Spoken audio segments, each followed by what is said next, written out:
My parents think my husband would be perfect to accompany my parasitic sister at their anniversary, but my husband asked if my father's brother would also be perfect for my father as a guest. This weekend, my parents have invited my husband and me to a special dinner with other close family members to celebrate their 30th wedding anniversary. Anyone would go to their parents' anniversary, as it's a family gathering. But honestly, I have mixed feelings about going. The main reason I feel so hesitant has to do with my sister. You see, my younger sister and I have never been very close. Even though we're only 2 years apart, we don't have a strong bond. A lot of this has to do with how she feels about me. She holds a lot of resentment, and it's been like that since we were kids. When we were little, our parents were obsessed with aesthetics and success, especially my mom.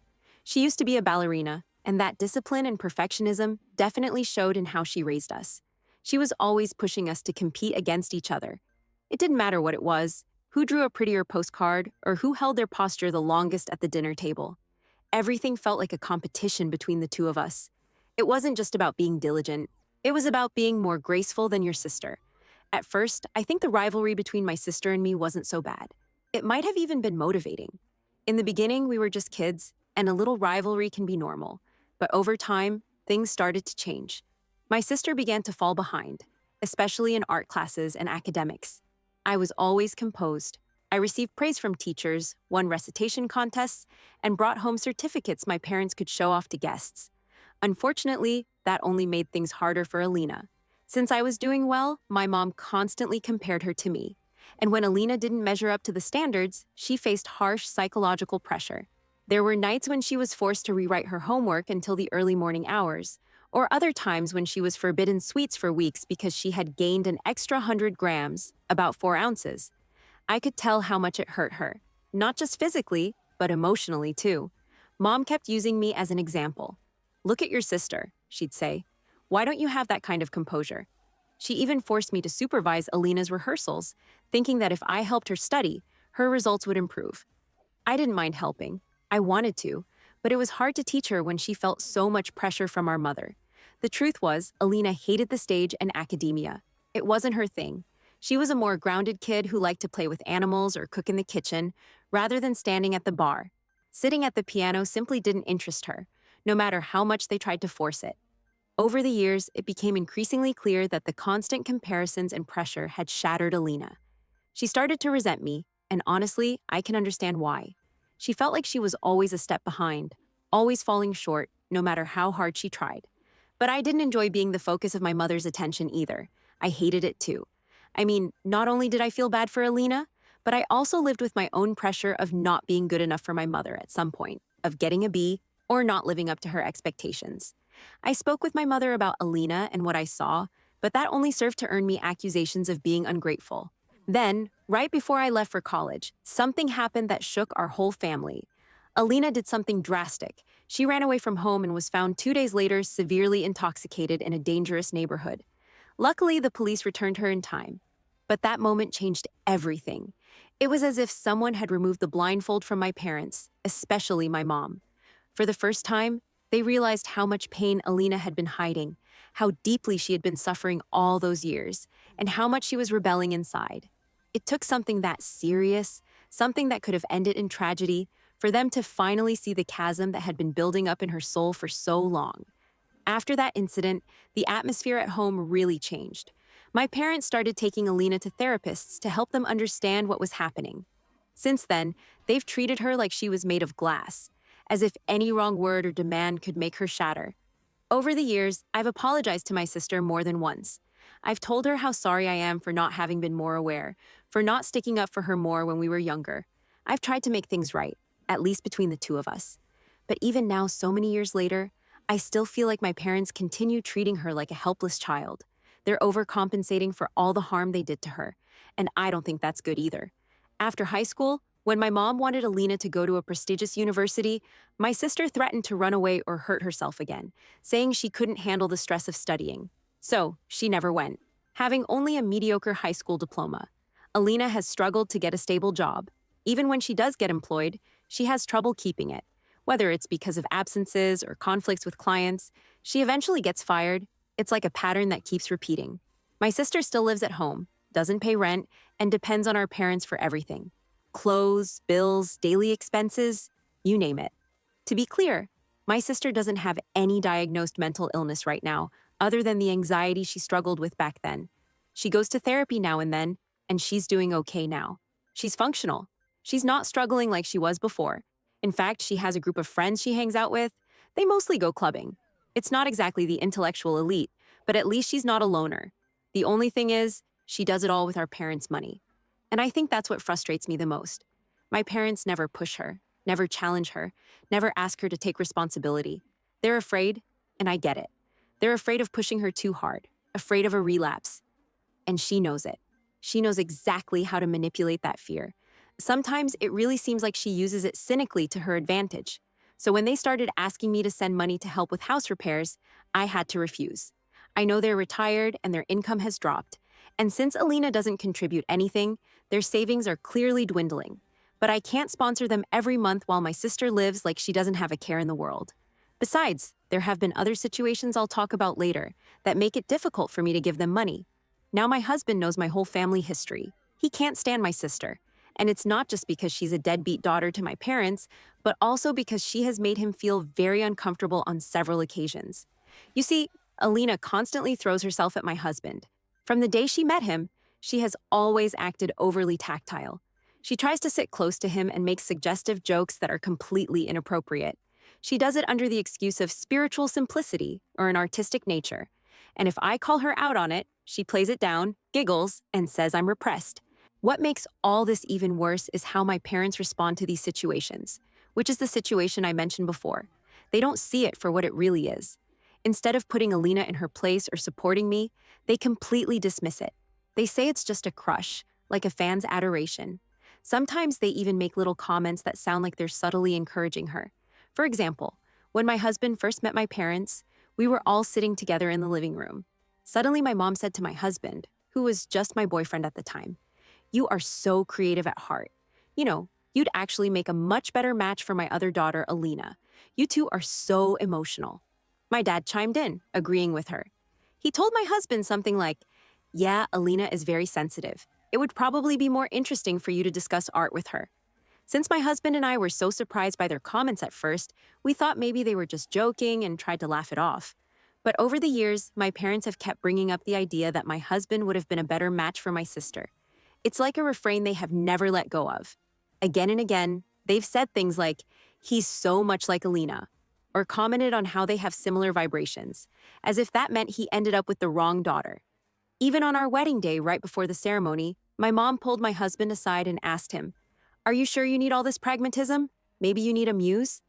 She said it like she was giving my husband one last chance to back out, like she was hoping my husband would change his mind and leave. Can you imagine how crushing it was to hear that in my wedding dress? I had a big fight with my parents about it and cut them out of my life back then. But over time, they apologized, promising they would never talk that way to my husband again. However, at the next holiday, they went out of their way to try and seat my husband next to Alina for a photo. My husband simply said no, and we ended up leaving. We understood our parents weren't going to change and that this was something that would continue. After that, my mom tried to justify it by saying, "Alina has never had a serious relationship. She just admires your husband because he's charismatic. Maybe being around him will inspire her to find someone like him for herself." My dad wasn't much better. He said things like, "What's the harm in standing next to her for a picture if it makes your sister happy?" We stopped attending family events that involve my sister. We've completely distanced ourselves. I stopped visiting my parents completely, and my husband did too. However, my mother insists we attend this time because she has invited all my distant relatives and colleagues and doesn't want me to miss out because people might start asking questions. But I already know what's going to happen because my sister will be there, and neither of us wants to go, especially my husband. While it bothers me, I wouldn't have married him if I thought he might leave me for that loser. It's just the disrespect towards me, but my husband feels uncomfortable, so we're prioritizing his comfort. I wouldn't mind seeing aunts and uncles I haven't seen in a while, but none of that is worth it. I'm not making this post to ask if I should go or not, but to tell about my family and get this off my chest, as the invitation has made me think a lot about my life as a child. First, thanks to the people who commented on my post. My husband said something to me after thinking about my parents' invitation that has also made me think. He says that if we don't go, my parents will surely have to invent an excuse for why I'm not at their anniversary, and it will be something that won't make me look good. He thinks we should go, and if my sister gets out of line, it would be the perfect opportunity to put them in their place right in front of everyone. There would be no excuses for them to tell relatives or friends a different story later. I'm not saying it's a bad plan, but I'm thinking about it because it could also go horribly wrong. Well, we decided to go to my parents' wedding anniversary, and honestly, I think the outcome is pretty positive. During the event, my parents were clearly excited to see me. My mom gave me a big hug and said she honestly didn't think I'd come and was so happy I did. I just nodded and smiled. Everything was going relatively well until dinner. We were all sitting around the table catching up, making small talk. Then one of my aunts casually mentioned that all the cousins were already married or in relationships except my sister Alina. She laughed a little and asked her half jokingly why she was still single and if maybe she was dating someone she wanted to marry soon. My sister just smiled awkwardly and blushed like she was trying to hide something. And then one of the cousins playfully shouted, "Come on, Alina, spill. Are you hiding a prince somewhere?" That's when my mom, without missing a beat, said loudly, "Oh, I don't know if she has a boyfriend, but she's got a huge crush on her sister's husband." And she pointed to my husband and laughed like a teenage girl. My dad joined in the laughter. I glared at my mother from where I was, but she didn't even notice. She was too busy laughing and talking to my aunt about how Alina had been pining for my husband for years. Then, as if that wasn't enough, my aunt turned towards my husband and asked him loudly and tactlessly, "Do you have any brothers for Alina? Maybe you could introduce them." Some of the relatives actually laughed when they heard this. My sister just stood there, blushing and smiling slightly. She didn't try to stop my parents. She didn't try to change the subject. She just stood there enjoying the attention. I felt the heat rising in my face, but I calmed myself down because we had prepared for this. I turned towards my mother and said, "How dare you talk about my husband in that tone?" The whole table went silent and started listening. I told them, "You promised me, both of you, that you wouldn't cross this line again. You swore you would respect our boundaries, but here we are again. You're laughing about my sister wanting my husband. You find it funny because you're just as idiotic as she is." Then I addressed the rest of the table. "Let me ask you a question. How many of you think it's okay for someone to openly declare a desire for their own sibling's partner and for the whole family to laugh about it like it's a comedy scene? Do you really think this is normal?" Silence. Then I turned towards my sister. I just let it all out. "You've been acting like a pervert for years. You flirt with him when we're around. You've sent him messages late at night, even though he asked you to stop. You try to press up against him, and you act like it's all a joke." My sister's face fell immediately. I looked around the table and continued, "And you all think this is funny?" I turned to my parents and said, "And you two? How many times have you made comments about how my husband and Alina would make a great couple? Even on my wedding day. Do you realize how sick that is? How incredibly disrespectful it is? Not just to me, but to my husband." Everyone was completely silent. I looked directly at the aunt who had supported the joke and asked, "Would you ever say these kinds of things about your own daughter's partner? Would you let your daughter act like this towards someone else's husband?" She looked surprised and then slowly shook her head. "Exactly. That's what I damn well thought. So why is it okay when my parents do it to me?" My dad looked like he was about to explode. He clenched his fists on the table, but I told him, "Don't you dare open your mouth. Don't even try. I think Mom and your brother always had great chemistry. Maybe they should have been together too? Just a thought, right?" He was furious after that. My mother, on the other hand, started to panic. She tried to laugh it off with a shaky voice, saying, "I didn't mean anything by it. Come on, it's not a big deal. It's just an innocent crush. We've always joked like that. I'm sorry, but it really is funny." That's when my husband spoke. "Oh, I get it. Since everything is a joke to you, I guess cheating on your husband with his own brother years ago was just fun too, right? I think it's time for all of us to have a laugh. Come on, start laughing." He gestured for them to laugh. My mother froze with wide eyes. My husband continued, "I mean, I guess you also had an innocent crush on the brother-in-law, right? And I guess when you decided to sleep with him, it didn't mean anything. It was just for fun, wasn't it?" What my husband had said was completely true. This was an ugly little secret they had kept for years. A long time ago, my mother had cheated on my father with his brother, my uncle, and when he found out, she begged him not to leave. He only stayed for me and my sister. Over time, he seemed to have moved past it. But my husband knows this truth because I told him. Before coming to dinner, he asked me if it was okay for him to use all this to defend himself. And my answer was, "You have free reign." My mother came out of her shock and immediately started yelling at my husband. She yelled that my husband had no right to throw that in her face.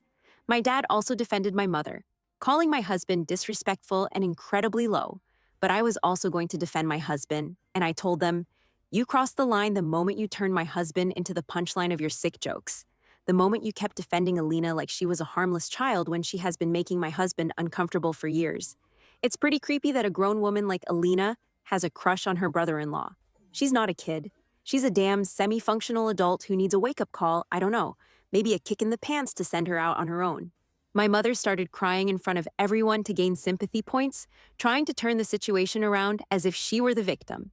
But people kept thinking about what she had said, added to the fact that she had cheated on my dad with his brother. Finally, Alina opened her mouth just to yell at me for ruining the party. "You always act like you're the victim," I told her. "None of this would be happening if you hadn't started it. You sat there like a seal, waiting for its fish, while you let mom announce your crush on my husband like it was a joke. You didn't say a word to stop it. You blushed like a schoolgirl. All that was missing was you twirling your hair. Are you mad at me? Well, damn right, because your anger matters less than nothing to me." She said, "Oh, please. You always act like the victim. Nobody said anything that bad." While my parents and Alina kept yelling and blaming each other, my husband and I decided to leave. The yelling didn't seem like it was going to stop anytime soon, and we had already done our job.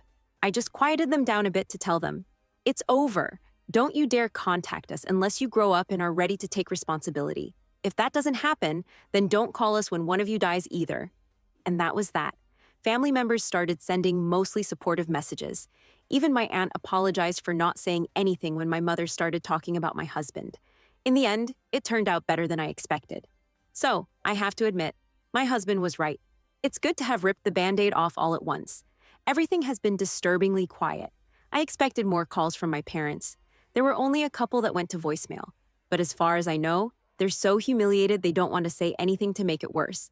I've listened to their messages, and they're pretty calm. I get it. They're afraid we'll explode again and tell them more truths. But I think we've said everything. We haven't held anything back. Sure, we had other ways of saying what we said, but in the moment, it just came out that way. For example, my husband planned to say my sister was a loser, but in the heat of the moment, he forgot and only remembered the important thing, talking about my mother's infidelity. Looking back on the dinner, I think it was positive. We had to stop at a fast food restaurant after leaving there because we barely ate anything during the night. But we had a good time talking about it over some burgers and fries. Almost 6 months have passed since my last update, with several things worth mentioning. Now, first of all, despite cutting off all contact with my sister and warning her multiple times, Alina sent creepy and unsolicited letters to my husband. Even after our threats to involve the police, she didn't seem to care. Then, about a month ago, my husband and I received incredible news. We're expecting a baby. We shared the happy news on social media, and this was clearly a big mistake. Earlier this week, things took a terrifying turn.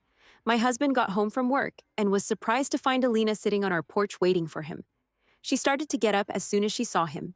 He immediately felt unsafe, so he ran to his car and started driving away while she begged him to stay and talk to her. He called me, and I rushed home as fast as I could. We both called the police right away, and since we already had reports against her for the creepy letters, she was detained. My parents bailed her out. Our lawyer had also filed for a restraining order, but it was still being processed when she showed up at our house. While we can press charges against her, our lawyer told us that if my parents pay for a lawyer, it could cost them between $10,000 and $20,000 to defend her, or much more if they choose an expensive lawyer. That gives us some peace of mind because even if Alina doesn't get a significant sentence, my parents will have to pay substantial legal fees. Between a retirement income and Alina not contributing anything to the household, this financial burden will be considerable.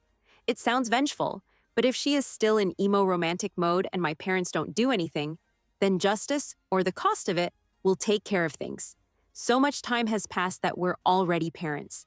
But I said I'd come back, and here I am with much more than I thought I'd have to write. Shortly after getting the restraining order, which was granted shortly after the previous incident, Alina tried to approach my husband again and violated the order. My parents lost their bail money because of that. That's the first thing. The second thing was that Alina also lost her trial. Although I don't know the exact amount my parents spent, I know she didn't have a public defender, and they had to pay, which didn't do much good because Alina ended up serving a 6-month sentence, including pretrial time, plus mandatory court-ordered therapy for as long as necessary. Third, my parents have gotten divorced. My father finally found his courage and decided to divorce my mother. Apparently, the humiliation of everyone knowing he was cheated on with his own brother, combined with the financial stress and public embarrassment from Alina's behavior, was too much. My mother has taken Alina to live with her. They'd both gone back to work because between the expenses with Alina's legal troubles and the divorce, neither of them could live on savings alone. Fourth, the family has been sidelining them. They've shown it by not lending money during the trial or unfriending, blocking them on social media. Fifth, social media has also been important in this because the town knows who my parents and Alina are. That's why they've had a very hard time being able to rent something after losing their house. My father has moved out of state, while my mother has only moved a few towns farther away since the court has ordered that Alina cannot leave the area. And sixth, life is much happier. Alina might seem like a danger because she's still close by, but we have a restraining order, and she has a record. Not even she is stupid enough to try to spend more time in prison. Thank you all for your support. I'm still enjoying being a parent.